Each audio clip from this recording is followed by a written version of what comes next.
ఎక్కడో పుట్టి ఎక్కడో పెరిగి ముందు గుణాలున్న వంగి సేవలు కొట్టుకుంటూ ఈ దేశంలో అడుగుపెట్టి రేడియో సంస్థలు బ్రిటిష్ సామ్రాజ్యాన్ని స్థాపించాలన్న బ్రిటిష్ ముస్లింలు ఈ దేశ పొలిమేర నుంచి తరించడం కోసం ఆ రోజు సాగిన మొదటి స్వాతంత్ర పోరాటంలో 23 సంవత్సరాల 6 నెలల చిరు ప్రాయంలోనే చిరు నవ్వుతో ఉరి కొయ్య నిలబడిన సర్దార్ భగత్ సింగ్ రాజగురు సుఖదేవులకు ముందుగా విప్లవ చర్యలు సమర్పించుకుంటున్నాం. భగత్ సింగ్ పుడతాడని భగత్ సింగ్ ని తెలుసుకోవాలని మీకు మాకు నలుగురు అందరికీ కూడా వల్ల ఒక విద్యుత్ తరంగాలు వస్తాయి. చాలా మంది ఇక్కడ వెళ్ళిపోయారు కానీ వారంతా ముందుగానే ఒక మాట చెప్పాలనుకున్నాను. భగత్ సింగ్ చనిపోయినప్పటి నుంచి ఈ రోజు వరకు కూడా ప్రతి సంవత్సరం మార్చి 23 తారీఖున మనం భగత్ సింగ్ వ్రతం చేసుకుంటున్నాం. సెప్టెంబర్ నెలలో భగత్ సింగ్ జయంతి చేసుకుంటున్నాం. భగత్ సింగ్ ఫోటోలు చూసి ఆనందపడిపోతున్నాం, పిడికిల్లో బిగిస్తున్నాం. కానీ ఇక్కడ చాలా మంది నాకైనా సీనియర్ నాయకులు కూడా ఉన్నారు. మా గద్దరంలో ఉన్నాడు, సూర్యుడు ఉన్నారు కానీ నా గద్దరంలో కనిపిస్తుంది. నేను ఇందాక వచ్చినప్పుడు కూడా వెనక్కి కూర్చొని ప్రజల్లో కూర్చున్నాం. పక్కన కూర్చొని మాట్లాడేవాడు కానీ వెనక్కి కూర్చొని మా సూర్యుడి ప్రజలు చూస్తుంటే ఆ గడ్డ ఎవరైతే నా గద్దరమే గుర్తొస్తున్నాడు. గద్దరం అయితే నా కళ్ళ ముందు పెట్టి నేను భావిస్తున్నాను. అయితే ఇప్పుడు అసలు వస్తాను. చిన్నప్పటి నుంచి విద్యార్థి ఉద్యమంలో వాపసు ఉద్యమాల్లో విధాన ఉద్యమాల్లో కొన్నాళ్ళు ఇంకా ఆలోచన ఎక్కువ అవై ఉద్యమాల్లో ఈ రెండింటికి తిరగడానికి నాకు స్ఫూర్తి కామ్రేడ్ భగత్ సింగ్.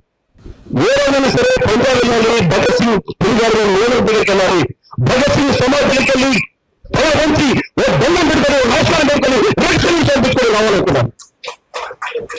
అనుకోకుండా దర్శకుడిగా మారే ముందు క్షణాల్లో నేను ఎర్రస్కొండ సినిమాకు కోడేదిగా చేస్తున్న సందర్భంలో భారతదేశ 75వ వార్షికోత్సవాలు దేశవ్యాప్తంగా ఘనంగా జరుగుతున్న సందర్భంలో పంజాబ్ నుంచి నాకు ఆహ్వానం వచ్చింది. భగత్ సింగ్ పుట్టిన వేల నుంచి ఆహ్వానం వచ్చింది. అంటే మీరు విద్యార్థి ఉద్యమాలలో పురాణాత్మక ఉద్యమాలు అన్నప్పుడు ఏ మీటింగ్ పైన మీ బ్యాగులో బట్టలు పెట్టుకుని ఇంకో బ్యాగ్ పోసుకొచ్చేవాళ్ళు. ఆ బ్యాగ్ లో భగత్ సింగ్ టోపీ ఉండేది, భగత్ సింగ్ బస్సు ఉండేది, భగత్ సింగ్ వేస్తున్న సంఖ్యలు ఉండేవి. ఎక్కడికైనా భగత్ సింగ్ ఏకపాత్ర వచ్చేవాళ్ళు. ఎక్కడ పోయినా ఏ మీటింగ్ పోయినా మన రాష్ట్రాలు కానివ్వండి, పక్క రాష్ట్రాలు కానివ్వండి, అక్కడికి విద్యార్థి ఉద్యమ నాయకుడికి వెళ్ళి పగలంతా విద్యార్థి ఉద్యమ నాయకుడిగా వేదిక మీద ఉపన్యాసం ఇచ్చేవాళ్ళు. సాయంత్రం వచ్చేసరికి భగత్ సింగ్ గిడ్డ వేసుకొని భగత్ సింగ్ ఏకపాత్రలు తెలిసేవాళ్ళు. ఆ డ్రగ్స్ ఈ రోజు కూడా కాబడుతుంది నా దగ్గర ఉంది. ఆ డ్రగ్స్ తీసుకుని పంజాబ్ లో భగత్ సింగ్ ఉన్న హుసేన్వాలలో భగత్ సింగ్ సమాధి దగ్గరికి రండి, అక్కడ మీరు భగత్ సింగ్ ఏకపాత్రలో ప్రదర్శించాలని నాకు ఆహ్వానం వండితే షూటింగ్ లో పర్మిషన్ లేకపోయినా షూటింగ్ వెబ్బొట్టి నేను హుసేన్వాల భగత్ సింగ్ సమాధి ముందు సమాధి వెనక సమాధి ఉంది, వెనక స్వాతంత్ర సమర యోధులు, సాయుధ పోరాట యోధులు భగత్ సింగ్ తో పాటు కలిసి కదం నడిపి స్వాతంత్ర పోరాటంలో తిరిగి నన్ను పెంచిన అనేక మంది సీనియర్ కామ్రేడ్స్ ఉన్నారు, సీనియర్ స్వాతంత్ర సమర యోధులు ఉన్నారు. వారందరి ముందు భగత్ సింగ్ ఏకపాత్రగా అనుకున్నాను. వేసి గిట చేసుకుని వచ్చాను. మొట్టమొదటిసారిగా నా ఒళ్ళు జగదీసి భయం వేసింది. ఎందుకంటే ఎదురుగా అమ్మ భగత్ సింగ్ మాత భగత్ సింగ్ గారి తల్లి గారు ఉన్నారు, వాళ్ళ చెల్లి ఉన్నారు. భగత్ సింగ్ తల్లి గారి కడుపు నుంచి వచ్చిన ఒక బిడ్డను భగత్ స్వాతంత్ర పోరాటం కోసం పోరాడి అసలు వస్తే ఆ గెట తీసుకుని ఆమె ముందు నేను నటించలేదని చెప్పి కాసేపు అలా వణికిపోయాను. కానీ ఇంతకు మించిన అవకాశం వస్తుందో ఎక్కడెక్కడ దేశవ్యాప్తంగా ఎక్కడ నేను నటించినా ఇక్కడ హుసేన్వాలాలో భగత్ సింగ్ సమాధి ముందు భగత్ సింగ్ తల్లి ముందు ధరించే అవకాశం వస్తే ఇంతకన్నా అవకాశాన్ని ఎవరైనా వదులుకుంటారా? ఇక్కడ వేడికి ఒడిగిపోతా బాబ్జీ గారి మనని తిట్టుకుని అక్కడ ప్రదర్శించాను. ఆ రోజు భగత్ సింగ్ మాత నా దగ్గరికి వచ్చి ముద్దు పెట్టుకుని నుదుటి మీద ముద్దు పెట్టుకుని బిడ్డ నా బిడ్డ కనిపించినాడు అయ్యా నేను అని ముద్దు పెట్టుకుని నన్ను ఒక పురుషుల దండ వేసి ఒక షాలో కప్పి ఒక కంజర నాకు గిఫ్ట్ గా ఇచ్చారు. ఆ కంజరని ఎంత భద్రంగా దాబెట్టుకున్నామంటే మా ఇంట్లో ఎక్కడ ఇల్లు మార్చినప్పుడు సామాన్లు మార్చినప్పుడు సామాన్లన్నీ మేము మార్చుకోండి నా కంజర నాకు అని చెప్పి కంజర దోసుకొని తిరిగేవాళ్ళు. కానీ చాలా కాలం అయిపోయింది కదా, ఆ కంజర ఎక్కడ పైలిపోతున్నా ఈ జ్ఞాపకాన్ని జీవితాంతం ఉంచుకోవాలనుకున్నాను. అందుకు ఏం చేశారంటే ఇప్పుడు నా దర్శకత్వంలో రూపొందుతున్న పోలీసు వారి హెచ్చరిక మిత్రుల త్వరలో 7 రోజులు ముందుకు రాబోతుంది. పోలీసు వారి హెచ్చరిక సినిమాలో నాకు అత్యంత ప్రియమైన ప్రజా గాయకుడు, ప్రజా యుద్ధంలో ఒక గడ్డంగా పాటలు ధరించాను. కాకపోతే ఫ్యాన్ సెట్ వేసుకున్నాను. ఒక స్కూల్లో గడ్డంలో కింద వేసుకున్నా కానీ పర్సనల్ సరిపోదండి. ఫ్యాన్ సెట్ లోని గడ్డంలో పాటలు ధరించి ప్రజా కళాకారుడు చేతిలో డప్పు ఉంటుంది, కంజర కాదు డప్పు ఉంటుంది. కానీ నేను ఆ కంజరను పెట్టుకున్నాను. ఎందుకంటే ఏ రోజైనా సరే ఈ కంజర పగిలిపోవచ్చు, కానీ చిరస్థాయిలో ఉండాలంటే సినిమాలో ఉండాలి, తెర మీద ఉండాలని ఆ కంజర ధరించాను. మార్చి 31 తారీఖున మీ ముందుకు రాబట్టిన పోలీస్ వారి హెచ్చరిక సినిమాలో మీరు వెళ్ళి కూర్చున్నప్పుడు ఇదేంది రాజ్యంకి రాజ్యంకి రాజ్యంలో ఇది రోణ రాజ్యం రాజ్యం రాక్షస రాజ్యం అనే పాటతో నేను భగత్ సింగ్ అమ్మగారు ఇచ్చిన డప్పుతో కంజరతో ఎందుకు వస్తాను. దయచేసి ఇక రెండు మాటలతో ఎందుకు వచ్చాడు ఇక్కడికి. టైం రెండు అంటే భగత్ సింగ్ గురించి, భగత్ సింగ్ చరిత్ర చెప్పినప్పుడు చరిత్ర అందరూ చెప్తాడు, కానీ ఇది కూడా ఒక చరిత్రగా భావించాను. ఈ రోజు యువకులుగా విద్యార్థులుగా ఉన్న వాళ్ళు వీళ్ళే రేపు ఈ దేశాన్ని పరిపాలించేవాళ్ళు, ఈ సమాజాన్ని ముందుకు నడిపించేవాళ్ళు. వీళ్ళ ముందుగా మనం మాట్లాడాల్సింది, వీళ్ళతో కూడా మన భావాలు పంచుకోవాల్సింది.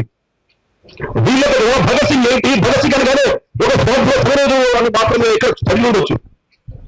కానీ భగత్ సింగ్ ఈ దేశ స్వాతంత్ర్యం కోసం పోరాడే ఏ నాయకుడు చరిత్ర చూసినా ఆయా సందర్భాలలో అప్పుడు జరుగుతున్న స్వాతంత్ర పోరాటంలో పాల్గొంటారు. కానీ స్వాతంత్ర పోరాటంలో పాల్గొనడమే కాకుండా రాబోయే రోజుల్లో ఈ సమాజం ఎలా ఉంటుంది, ఈ సమాజంలో ఎటువంటి దుష్ట శక్తులు వస్తాయి, ఎటువంటి పరిణామాలు జరుగుతాయి, కులాలు మతాలు పెట్టే ఈ దేశ ప్రజలు నేను కొడుకు చెప్తారో చెప్పేసి ముందు ఆలోచించి సోదరు ద్వారా మేము ఇంకా పోరాడుతున్నాం, మేమంతా కష్టపడుతున్నాం, అవసరమైతే ఉరికోయకు వెళ్ళడానికి సిద్ధంగా ఉన్నాం, స్వాతంత్రాన్ని తీసుకొస్తాం,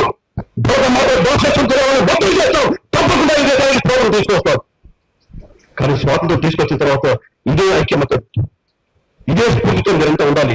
నాకెందుకో అనిపిస్తుంది, నాకెందుకో డౌట్ వస్తుంది, నాకెందుకో సందేహం వస్తుంది. ఈ దేశానికి స్వాతంత్రం వచ్చిన తర్వాత కులాల వారిగా, మతాల వారిగా, ప్రాంతాల వారిగా మనం చీలిపోవడం భయం వేస్తుంది. ఈ దేశ స్వాతంత్రం కోసం పోరాడిన వ్యక్తులుగా మేమంతా దండం పెట్టి ప్రార్థిస్తున్నాం. ప్లీజ్ ఈ స్ఫూర్తిని, ఈ ఐక్యత ఇలాగే కొనసాగించండి అని చెప్పేసి ఆ రోజు చెప్పాడు. ఆ విషయాన్ని ఈ రోజు ఈ యువకులకు, ఈ విద్యార్థులకు చెప్పాలనే ఉద్దేశంతోనే నేను నాకు రాష్ట్రుడి పండగానే అజయ్ కోసం ప్రింట్ రాదుకోను.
ఎప్పుడో చిన్నప్పుడు పౌరుల పాట ఎక్కడ మర్చిపోతున్నారు.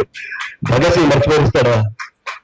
భగత్ సింగ్ మర్చిపోయాడు, పాట మర్చిపోయాడు, ఆవుగత అందించిన స్ఫూర్తిని మర్చిపోయాడు. కాబట్టి ఆ స్ఫూర్తిని కొనసాగిస్తామని చెప్పేసి మీ దగ్గర మీతో పాటు ఉన్న విద్యార్థి నాయకుడిగా, మీతో పాటు కూర్చొని మీటింగ్లు సభలలో వచ్చిన విద్యార్థిగా, ఇక్కడి నుంచి సినిమా పరిశ్రమ వ్యక్తిగా ఒక సమర సమాజాన్ని కళ కోసం కలవాదం, కలవారికి అంకితం, కళానికి కలంకం, జన ప్రయోజనం గంధము ప్రజల కళా ప్రబుద్ధము చైతన్యము మా సాధన, ఉద్యమము మా గోమని, శరీర సాంస్కృతిక సిద్ధాంతాన్ని, శరీర సాంస్కృతిక సిద్ధాంతాన్ని ప్రజా బాహుల్యం నుండి ఆవిష్కరించిన ప్రజా నాట్య మండలి బిడ్డగా సినిమా పరిశ్రమలో మన భావజాలాన్ని ఇలాగే కొనసాగిస్తామని చెప్పేసి మీ అందరి ముందు సైన్యంగా ప్రవేశించుకుంటూ సెలవు.